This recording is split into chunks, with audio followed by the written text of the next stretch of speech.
Since I ended up in a wheelchair because of an accident 3 years ago, my husband and mother-in-law have become much harsher towards me. One night, my husband suddenly said, "Sorry, but could you please leave this house for a second?" I couldn't understand what he meant. What? What do you mean? The divorce? Do you mean you want a divorce? Yeah, that's it. I've been thinking about it for a long time now. You can't earn any money. I don't need you. His words hit me hard. I understand. Thanks for everything, and thanks for leaving me with nothing. I left. It will take them some time to understand the meaning of my words. My name is Kylie Jenner. I graduated from university and have been working at my current company for 8 years. Well, I'll be heading out. Thanks for your hard work. Thanks for your hard work too. I closed my laptop and got up. It was now 5 hours past my normal work time. A meeting in the afternoon ran late, and as I was preparing for a conference and answering emails after hours, more time passed than I expected. I left the office, got in the elevator, and went down to the first floor. It was dark outside as I checked the train schedule on my phone and walked to the nearest station. On my way, I saw 2 colleagues from the same department as my husband, James, heading in the same direction. I wondered if James was already home. We had stopped talking about work at home recently because it made James cranky, so I had no idea if he was busy at work now. The train swayed as I made my way home. I stared out the window, lost in thought. When I was dating James, we used to finish work at the same time so we could go home together. But for the past year or two, our schedules have been completely different. I noticed a young couple standing by the door, probably college students, talking happily about a movie they saw recently. Their happy scene reminded me of my past. I closed my eyes tightly to hold back my emotions. "I'm home," I called out after opening the front door. While taking off my shoes, I saw that everyone else was already home. I heard slippers approaching from the living room. "Welcome home, Kylie. You were late today," my mother-in-law said. "I'm home," I replied. "I'll make dinner right away." "Oh, you don't need to hurry. You must be tired from working overtime." "Not really. The meeting in the afternoon ran late, which is why I'm late. But it should settle down soon," I answered cheerfully. I followed my mother-in-law, Lauren, to the living room. After marrying James, it was just the 2 of us, but when his father fell ill and was hospitalized, we moved into his parents' home last year and have been living as a family of 4. "Welcome back, Kylie. You've had a tough day, haven't you?" My father-in-law greeted me warmly from the living room sofa. "I'm back," I replied. He had a sudden brain hemorrhage last year and needed emergency surgery. Though his condition was critical for a while, he's now fine after his rehabilitation. He's always been friendly and easy to talk to. Before retiring, he was the head of the finance department and often gave me tips on managing the household budget. After we finished preparing dinner, we gathered around the table as a family. Lauren mentioned Joyce came over for lunch the other day, and I was surprised at how much her daughter Julie has grown. "They do say kids grow up faster when they're not yours," I responded. "Joyce is as beautiful as ever, and having a child really brings out her feminine side as a mother," she continued. "I guess so," I replied. Joyce is Lauren's niece and James's cousin. Lauren often seems disappointed that James and I don't have children. She's not too happy about me continuing to work after our marriage and hints that she'd like us to have a child whenever we meet. I've always had a hard time dealing with Lauren, especially since we started living together. She often brings up the topic of having children, especially when I come home late from work.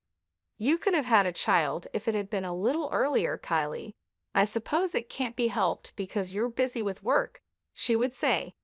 I would nod along, glancing at James, who quietly ate his meal without looking at me. James and I were colleagues at the same company and got married in our 3rd year of dating. Though we were told it would be best if I became a housewife if we had a child, we continued working together for 8 years without having a child. We both wanted a child and tried everything from herbal medicine to medical tests, but nothing worked. Though it was lonely, we decided to focus on our work and live as a couple. However, I began to feel an invisible wall between us. Even though we married out of love and promised to make each other happy, our relationship grew cold. I think it started when James began to struggle with his work. He didn't tell me, but I heard from a senior colleague that James was stressed because he couldn't achieve the same results as his peers. James is naturally gentle, not good under pressure, and has a habit of pushing himself too hard. I knew he was feeling anxious and frustrated, but whenever I tried to talk to him, he would refuse to share his worries, insisting he was fine. Since he kept his worries from me, I felt helpless. Even so, on our days off, we travel together or spend a relaxing day at home, treasuring our time together. When I felt emotionally drained from our failed attempts to conceive, James was always there, silently supporting me. That's why, even if I couldn't solve James's problems directly, I tried to be by his side, creating moments of comfort for him. The turning point was when I got a promotion at work. I was recognized for my achievements and was one of the fastest among my peers to get promoted. "That's amazing, congratulations, Kylie," he said. I can't forget the look on James's face when he congratulated me. I was so emotional that all I could manage was a simple thank you. As my work got busier, the distance between James and me grew. We spent less time together, our conversations dwindled, and when my income surpassed James's, we barely made eye contact. I would watch James finish his meal silently and leave the table without a word. I can't help but wonder if things would have been different if I had tried harder to support him instead of being afraid of rejection. When I opened my eyes, the first thing I saw was the bright white light of a fluorescent bulb. After blinking a few times, I realized I was lying in a hospital bed. I looked down and saw an IV in my arm, and both of my legs were wrapped in layers of bandages and casts. When I tried to move, a pain like I'd never felt before shot through my body. Tears welled up in my eyes from the sheer pain. My body felt as heavy as lead, and it seemed impossible to move. What on earth had happened? I tried to trace back my memories. I remembered going to work at the usual time, finishing a meeting and report, and leaving work on time for the first time in a while. I was headed toward the station when it hit me an accident. The station was busier than usual because of rush hour. I remembered hearing the screeching sound of sudden brakes from behind. When I turned around, I felt a violent shock. I realized I had been hit by a car, and fear rushed in alongside the pain spreading through my body. What condition is my body in now? I wondered.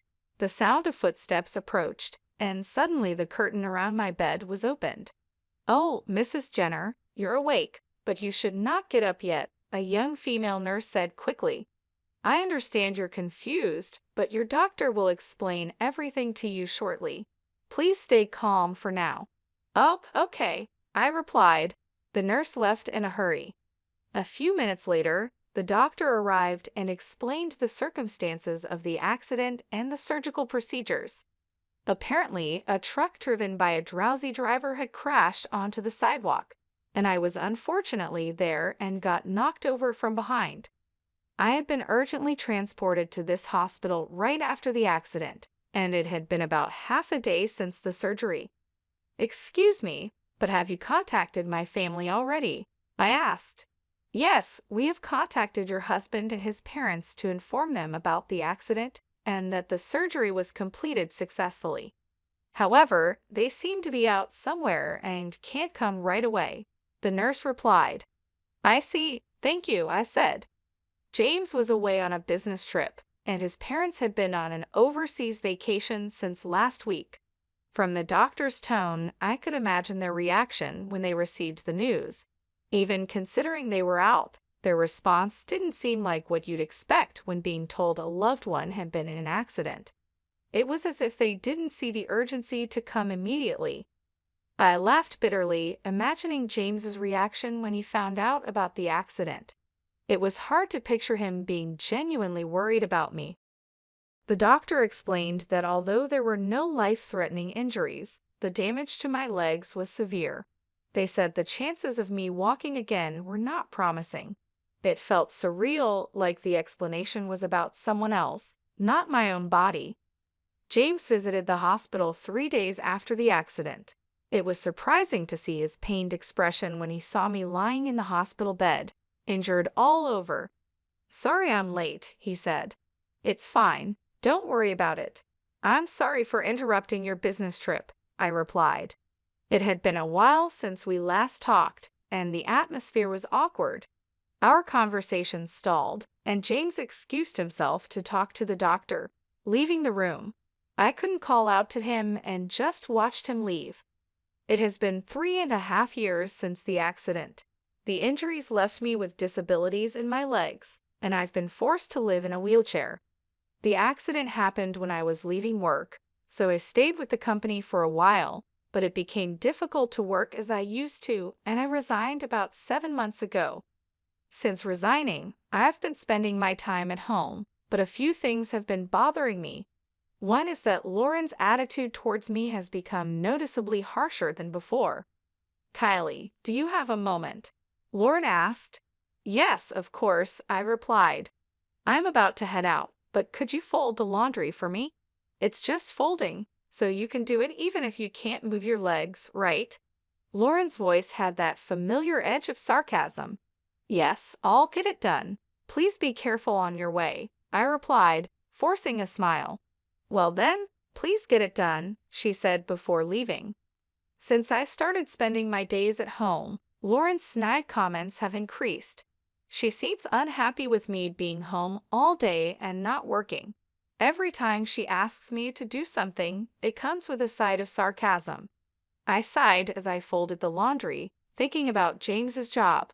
According to a former colleague, James is struggling more than ever at work. He's being outperformed by juniors and subordinates, and it seems he's treated like an annoyance by his colleagues. He used to keep to himself after coming home, but lately he's been taking out his frustrations on me more often. "Must be nice, Kylie. You don't have to worry about workplace relationships anymore, and you can eat without having to work. Mom said you've been lazing around all day doing nothing. I wish I could have that lifestyle just once," he would say. The kind James I once knew was gone, replaced by someone who constantly threw sarcastic remarks at me. All I felt was sadness for the changed man he had become. One night, James's words caught me off guard. "I hate to ask this, but could you please leave this house?" "What? What do you mean?" I stammered. "I mean just what I said. My mom and I have talked it over and decided," James said, avoiding eye contact. I turned to Lauren, who was sitting next to him. "Kylie, ever since you quit your job, you haven't contributed to the living expenses or helped around the house. You've just been staying at home all the time. To be blunt, it's a nuisance if you stay here any longer," Lauren said with a triumphant look in her eyes. I don't understand," I said, feeling my heart sink. "Don't you think it's imputed to be leeching off others without making any contribution to their household?" Lauren continued. James remained silent, looking down. "James has a tough job too. Just because you're married, he doesn't have an obligation to support you anymore," Lauren added. I looked at James, hoping for some sign of support, but he kept his eyes down. "So, you're asking me to leave? You want a divorce?" "Yeah, that's it. I've been thinking about it for a long time," James finally said. "After being together for so long, you have no feelings left for me?" I asked, tears welling up in my eyes. "Why would there be?" "Of course not," James responded, his voice breaking as if a dam had burst. "Do you have any idea how miserable I am?" I was left speechless, the weight of his words crushing any remaining hope I had. "I feel it every time I see your face. You must have been looking down on me, right?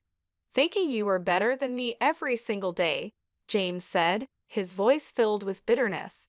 It felt like the threads we had spun together since we met were fraying one by one. "I tolerated you because you were contributing to the household expenses, but things have changed. Now, You're just a good-for-nothing who neither works nor has money, James spat out, clenching his fists. I don't need you now that you can't earn money. The last thread snapped with a painful finality. I understand, I said, finally meeting his eyes. But I have a condition. All the procedures for the divorce agreement will be carried out through a lawyer. If you agree to that, I will pack up my things and leave within the week. Sure, that's fine, James muttered, nodding silently. Well then, that's how it is, Lauren said, looking satisfied. Thank you for everything until now, and at last, thank you for leaving me with nothing, I said, turning to leave. A few days passed since I left the house. One day, I saw an incoming call from James on my phone. After staring at the screen for a few seconds, I picked up. Yes, Kylie, I'm sorry. Could you please come back? James's voice sounded desperate. What's this all about all of a sudden? I asked, confused. I heard from my dad. Even after you quit your job, you've been covering our living expenses. You've been investing since you were working, haven't you? And now you're able to cover living expenses with dividend income. Yes, that's right. So what? I left the household budget to you and my dad, so I didn't know anything. I thought we were living off my income, but we were mostly living off yours, weren't we? I really regret saying such terrible things. I'm sorry. After getting married and merging our finances, I started investing using my own income. Initially, I was encouraged to do so by my father-in-law, and I only consulted him about financial management and investments. So, what am I supposed to do if I come back? I asked. Well, my dad says with my income alone, it's impossible to maintain the same standard of living as before. Besides, I'm not confident I can do this without you, James admitted, his voice breaking. I paused, taking in his words. The man who had once pushed me away was now asking me to come back, recognizing my contributions and regretting his harsh words. I took a deep breath, ready to respond. I can continue my current job indefinitely, so you're saying you want me to come back so we can live well? You've really got some nerve, I said, hearing James catching his breath over the phone. The reason I never said anything before is because, even though my feelings have changed, I believed that somewhere you still cared about me. But you're not the James I once loved anymore. That's not true. I still love you, Kylie, James insisted. There's no need for you to say anything more. All my feelings for you vanished the last time we talked. Sorry, but whatever happens to you guys from here on out, I just don't care. Thank you for leaving me with no trust, no memories, nothing at all, I replied coldly. Wait, Kylie, please forgive me, James pleaded. I'll handle all the divorce arrangements and proceedings through my lawyer. Don't ever contact me again, I said, hanging up the phone and blocking any further communication. The divorce process went quickly, and I completely severed ties with James. The only person I still communicate with is my father-in-law. Have you had any trouble living alone since you split up with James? He asked. No, not particularly so far. That's good. I'm sorry for the trouble we caused you, Kylie. When I heard about what happened from James and my wife, I was so furious I couldn't help shouting. I shouldn't have turned a blind eye to the terrible attitude my wife and son showed you for so long. I'm sorry I couldn't do anything. It's okay, sir. Please don't worry about it. In fact, I'm the one who caused trouble, I reassured him. After I left, troubles at the house seemed never-ending. Even after losing my income, James and Lauren continued to live lavishly without reducing their lifestyle, eventually resorting to pawning their belongings and accumulating debt. Fed up with their irresponsible behavior, my father-in-law recently divorced his wife. I see this as a good opportunity to reassess my life. I can live just fine with my current lifestyle, and I also want to take on new challenges, I said cheerfully. With that, I laughed, feeling a sense of freedom and optimism for the future.